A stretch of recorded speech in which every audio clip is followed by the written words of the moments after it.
Kaixo, gu Eibarko Arrateko Andra Mariko 5. mailakoak gara, eta aurten Debabarrena estime erronkan parte hartu dugu.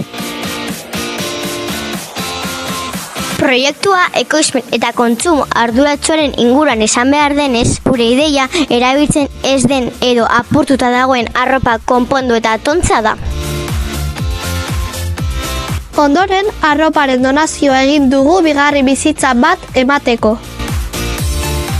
Horretarako proiektuaren hasieran gelaz-gela joan ginen gonbidapenak banatzera. Gonbidapenetan erabiltzen ez duten edo apurtuta dagoen arropa eskatzen genuen. Ikasle eta irakasleak arropa asko ekarri ziguten. Ekarritako arropa guztia antolatu genuen, prakak, jertxeak, kamisetak eta askoz gehiago. Arroparen diseinuak egiteko informazioa bilatu genuen ideiak hartzeko.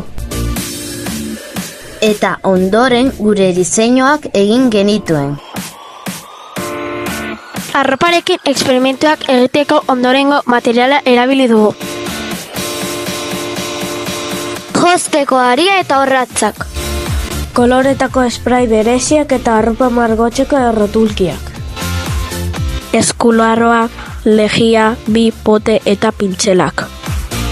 Errefuserako poltsak, amantalak eta ostoak. Plantillak egiteko errefuserako poltsak erabili genituen. Lejia arropan primeran geratuko zelaren hipotesia genukan. Baina hasieran ez zitzaigun gustatu zelan geratzen zen. Zuriaren gainean ez zela ateratzen ikasi genuen. Bai ordea arropa koloretakoa bada, adibidez, beltza. Josten ikasi genuen. Gero gure diseinuetan aplikatzeko. Aurretik pentsatutako plana jarraitu genuen. Hauek dira gure diseinuetako batzuk.